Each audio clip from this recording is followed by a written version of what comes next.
విమాన ప్రమాదాలు విషాద ప్రమాదాలుగా మారుతున్నాయి. హ్యాపీ జర్నీ కాస్త డెత్ జర్నీగా మారుతున్నాయి. గాలిలో విహరిస్తూ గమ్యస్థానాలకు చేరాల్సిన వారు ప్రాణాలు గాల్లోనే కలిసిపోతున్నాయి. ఇలా ఒకటి కాదు రెండు కాదు, భారతదేశంలో ఇప్పటివరకు జరిగిన విమాన ప్రమాదాల్లో అనేక మంది ప్రముఖులు మృత్యువాత పడ్డారు.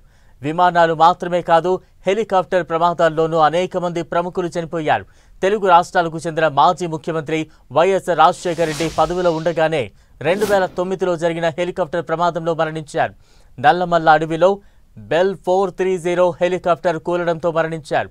అంతకుముందు లోక్సభ స్పీకర్గా పనిచేసిన జేఎంసీ బాలయోగి కూడా హెలికాప్టర్ ప్రమాదంలోనే చనిపోయారు. ఇప్పుడు తాజాగా అహ్మదాబాద్లో జరిగిన ఎయిర్ ఇండియా విమాన ప్రమాదంలో గుజరాత్ మాజీ సీఎం విజయ్ రూపానీ ప్రాణాలు గాల్లో కలిసిపోయాయి. భారతదేశంలో జరిగిన విమాన ప్రమాదాల్లో అనేక మంది ప్రముఖులు చనిపోయారు. భారత అణు శాస్త్రవేత్తగా ప్రపంచ ప్రసిద్ధి చెందిన హోమీ జహంగీర్ భాభా ఎయిర్ ఇండియా ఫ్లైట్లో ప్రయాణిస్తూ స్విస్ ఆల్ప్ పర్వత శ్రేణిలో విమానం కుప్పకూలడంతో మరణించారు. ఈ ప్రమాదం 1966లో జరిగింది. విమానం జెనీవా ఎయిర్ కంట్రోల్తో సమాచార లోపం కారణంగా కూలిపోయింది. మొత్తం 117 మంది మరణించారు.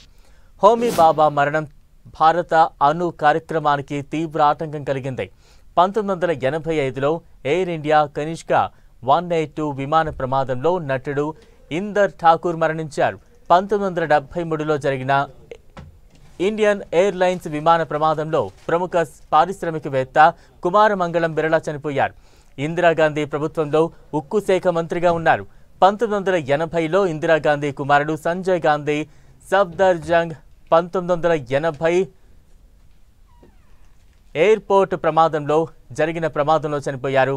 ఢిల్లీ ఫ్లయింగ్ క్లబ్కు చెందిన పిచ్ S2A గ్లైడర్ను నడుపుతూ ఆయన మరణించారు. అతను ప్రమాదకరమైన మాన్యువర్లు చేస్తూ ఉండగా ఈ ఘటన చోటు చేసుకుంది. 1994లో పంజాబ్ గవర్నర్ విధులతో పాటు హిమాచల్ ప్రదేశ్ యాక్టింగ్ గవర్నర్గా ఉన్న సురేంద్రనాథ్ తన కుటుంబంలోని 9 మంది సభ్యులతో సహా రాష్ట్ర ప్రభుత్వానికి చెందిన సూపర్ కింగ్ విమానంలో ప్రయాణిస్తూ హిమాచల్ ప్రదేశ్లోని పర్వతాల్లో కూలిపోవడంతో మరణించారు. ఇక కాంగ్రెస్ నాయకుడు మాజీ కేంద్ర మంత్రి మాధవరావు సింధియా కాన్పూర్కు వెళుతున్న చార్టర్ సెస్నా విమానం యూపీలోని మెయిన్పురి సమీపంలో ఒక గ్రామంలో కూలిపోవడంతో మరణించారు. ఇక టీడీపీ నాయకుడు Lok Sabha speaker JMC Balayogi helicopter ప్రమాదంలో మరణించారు. లోక్సభ స్పీకర్గా అతని మరణం జాతీయ రాజకీయాల్లో తీవ్ర విషాదాలు నింపింది. ఇక తన నటనతో దేశవ్యాప్తంగా ఎంతో పాపులారిటీ సంపాదించుకున్న నటి సౌందర్య బీజేపీ సభ్యురాలు హెలికాప్టర్ ప్రమాదంలో మరణించారు.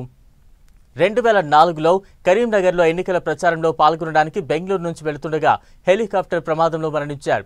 అలాగే హర్యానా విద్యుత్ శాఖ మంత్రి ప్రముఖ పారిశ్రామికవేత్త ఓపీ జిందాల్ హర్యానా వ్యవసాయ మంత్రి సురేంద్ర సింగ్తో కలిసి ఢిల్లీ నుంచి చండీగఢ్కు వెళుతున్న హెలికాప్టర్లో సాంకేతిక సమస్య కారణంగా కూలిపోవడంతో మరణించారు.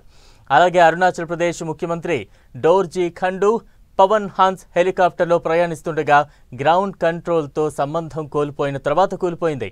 5 రోజుల తర్వాత శిథిలాలను కనిపెట్టారు. భారతదేశం యొక్క మొదటి chief of defence staff CDS general Bipin Rawat తన భార్య మధులికా రావత్తో సహా 12 మందితో కలిసి ఇండియన్ ఎయిర్ ఫోర్స్ Mi-17V5 హెలికాప్టర్లో వెళుతూ ప్రమాదానికి గురయ్యారు. తాజాగా అహ్మదాబాద్లో జరిగిన విమాన ప్రమాదంలో విజయ్ రూపానీ చనిపోయారు. గుజరాత్కు 2016, 2021 వరకు విజయ్ రూపానీ సీఎంగా వ్యవహరించారు. అలాగే 2004లో అరుణాచల్ ప్రదేశ్ మంత్రి డెరా నటుంగ్, మేఘాలయ కమ్యూనిటీ డెవలప్మెంట్ మంత్రి సి సంగ్మా హెలికాప్టర్ ప్రమాదంలో మరణించారు.